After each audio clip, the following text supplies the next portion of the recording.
You are watching a nearly serious situation, my guy. What's up, guys? I'm nearly serious, and I'm getting bad reverb. I'm here because I needed to make a top 10 list. Nobody else on YouTube has ever done this. It's crazy. But I was scrolling old wrestling merch because that's what gives me that little endorphin hit, and I just had to document it. I had to have my opinion out there. My opinion is what matters. So they got me thinking, I'm going to ask you guys what the craziest things were that you found. So I went to r/squared circle, and I went to r/deadlock BW. Shouts out.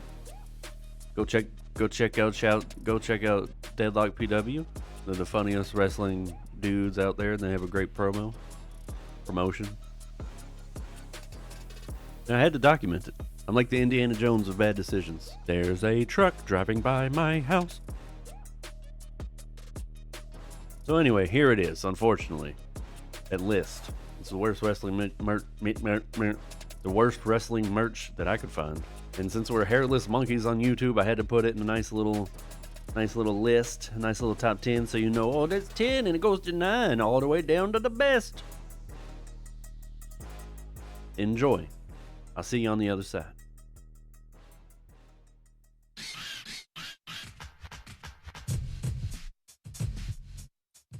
APA is still one of the most badass tag teams to ever do it.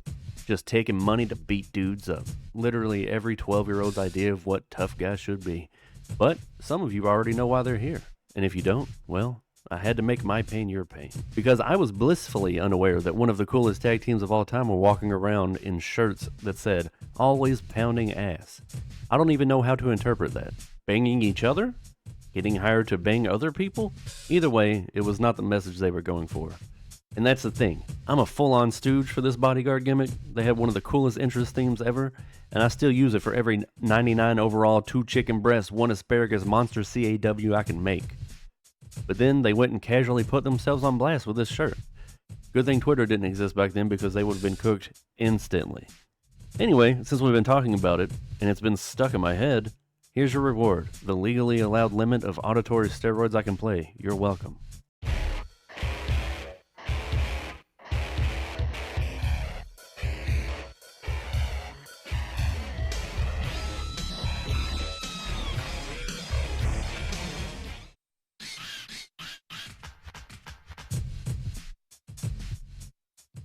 So at some point, WWE actually thought, you know what kids love? The Undertaker. You know what else they love? Saving money. From that galaxy-brained idea, we got this, the official Undertaker piggy bank. Now this isn't just a normal piggy bank. You don't pop coins in and walk away. You jam nickels directly into a skull, and he talks at you while you do it. Imagine being 10 years old. You're saving up for your favorite wrestling figure. And every time you drop in a quarter, a 7-foot mortician growls, "Rest in peace." And if that wasn't unsettling enough, sometimes it got weirder. Lines like, "The Undertaker is going to get you," which is a totally normal thing to hear. And apparently, when he ran out of things to say, he would just laugh at you. I don't remember The Undertaker laughing. I remember him burying people alive, summoning lightning, rolling his eyes in the back of his head, but charkling like a cartoon villain. I don't really remember that. Either I blocked that out of memory or this piggy bank invented it. So yeah, not only did WWE make saving money terrifying, they also somehow made the dead man seem like a creep.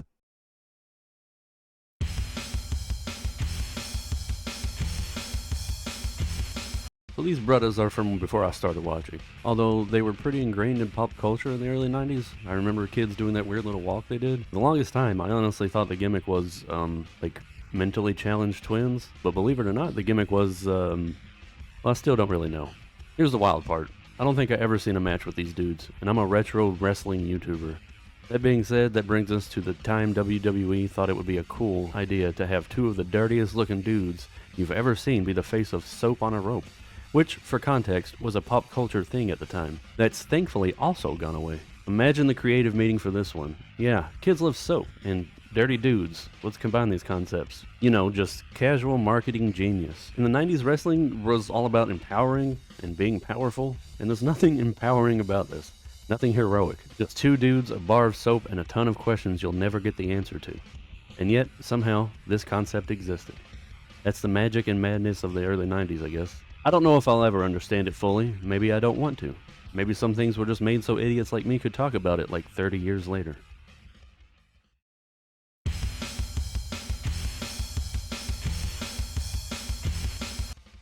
Dude, when wrestling hit that late 90s prime, there was nothing cooler than Goldberg.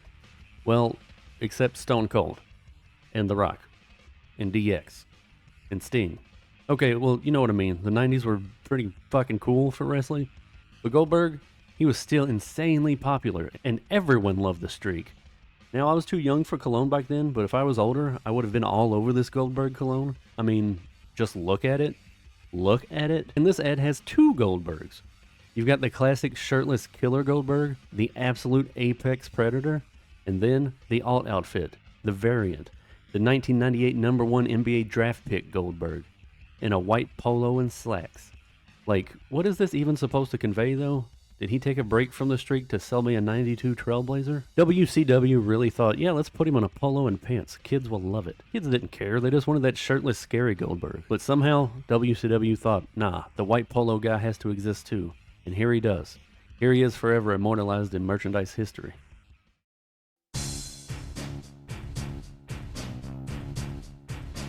Let me start off by saying rest in piss to both of these bozos. I loved them both back in the day, but now that I've got a fully formed frontal lobe and I can separate art from reality, I can say I loved Hulk Hogan and the Ultimate Warrior. Not so much Terry Bollea and Warrior. Yeah, this man legally changed his first name to Warrior. Wild times.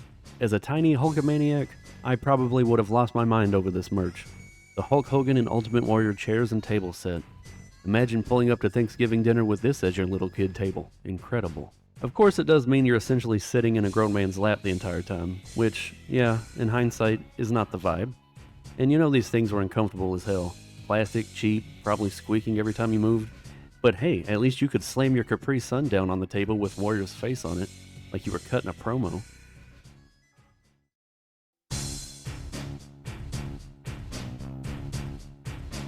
Here we are in the beautiful PG era, and with it, some truly questionable products. This one I just had to put on the list. At first glance, it didn't even strike me as strange. It kind of matched the awkward, squeaky clean energy of the PG era. The more I looked into the faces of these little guys, the more unsettling it became. And then the questions started. Who is this for? Who thought of this? Was it the same guy who came up with the Hogan Warrior table? Has he been in WWE creative this long? Just pitching cursed merch ideas? Somebody needs to stop this man. Or maybe it was Vince. Was it Vince? It was Vince, wasn't it? I don't know, man. I wasn't really watching during the PG era, so maybe there was an entire gnome storyline with Hornswoggle or something that I missed.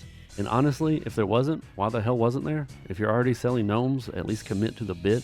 But no, instead, we just get these lifeless little faces staring into your soul, daring you to buy them.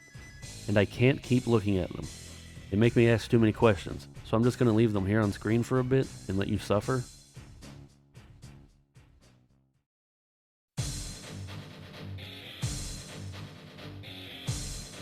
I'm going to keep it in the PG era with a man I honestly only know from two things: the pipe bomb promo I watched on YouTube and eating muffins at AEW pressers. I get the gimmick though, straight edge, indie darling, whatever. But here's where WWE lost the plot. CM Punk, talking tape. And when I say talking tape, don't get it twisted. This isn't even tape. It's not sticky. It doesn't hold anything together. It's basically little plastic fingerless gloves that look like tape. You slip them on and suddenly CM Punk is yelling at you through a tiny speaker. Because that's what every kid wants. Their hands screaming at them.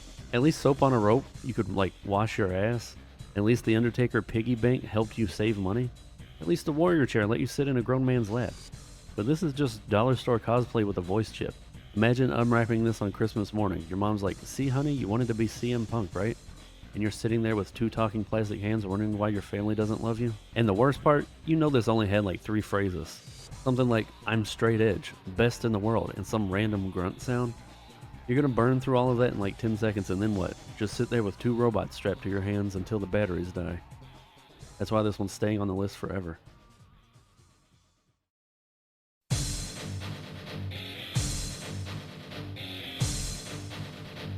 Alright, let's go back in time to everyone's second favorite ball liquor, None other than Macho Man's brother, Lanny Poffo, a man whose entire career can be summed up by Macho Man showing up to every promotion he ever worked at and saying, yeah, give him a contract too. And listen, I say second favorite for a reason, because we all know who number one is. Our boy Brutus the Barber Beefcake. The hair-cutting, zodiac being, disciple freak beefcake. But that's a whole video in itself. Back to Lanny though. His big merch moment, are you ready? It's super cool. It's a frisbee. A frisbee with inspirational quotes on it. Well, not really inspirational, more like glazing WWE with the vague energy of Bible verses. Stuff like, I've seen the rapture in the eyes of fans of every nation. Brother, that doesn't make me want to watch wrestling. That makes me remember being dragged to Sunday school against my will. I don't need scripture on my flying disc. I need something fun.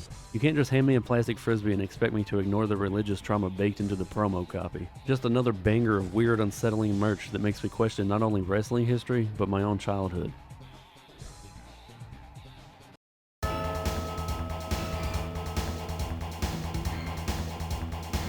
Now, when I first saw this, I had the exact same reaction you're probably having. What the hell is a pizza print? And the answer is somehow both exactly what it sounds like and way worse. These were edible images you could lay directly on your frozen pizza while it cooked. Yes, your Tombstone or Red Baron could now have the face of your favorite wrestler slowly bubbling in your oven like some sort of pagan ritual. And here's the kicker. Apparently they were edible, like it wouldn't change the taste. I can't imagine eating a shirtless Randy Orton melted onto my pepperoni and cheese and thinking, yeah, this is good. More like, I need therapy now. I shouldn't be eating this. Were these even real? Were they edible? Were they just stickers? I feel like as a lifelong fat wrestling fan, I would have known about these immediately. Pizza plus wrestling, that's like my entire personality. But somehow this slipped right past me. So if anyone out there actually ate one of these, please let me know. Send me a DM, leave a comment, whatever. I just need to know what the experience was like. What did John Cena taste like? What did Undertaker taste like? Then again, who am I kidding? If you were out here eating WWE pizza prints 20 years ago, you're probably dead now. Rest in pepperoni.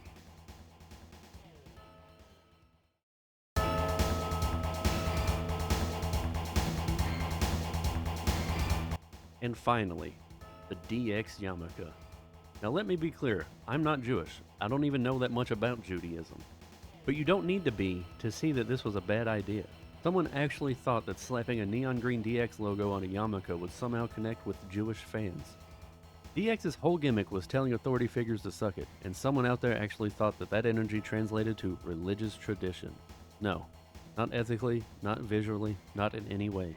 It's just a clash of vibes that should never exist. The fact that this even existed, neon green rebellion on top of a sacred head covering, is enough to secure it as the single weirdest wrestling merch that I could find. The crown jewel of I know what people want, and being so far off the mark that it made someone put it on a list like this. Well, there's my list, guys.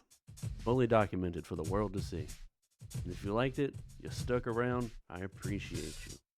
Help a small little YouTuber out and hit that little button. I hate saying it. I hate being the guy who does it. But hit that little button. Leave a comment. Give me a kiss. Let's give each other kisses. Let's go in the comment section and make out. Leave ideas for videos too. That's always fun. I'll see you later. Love you. Bye-bye.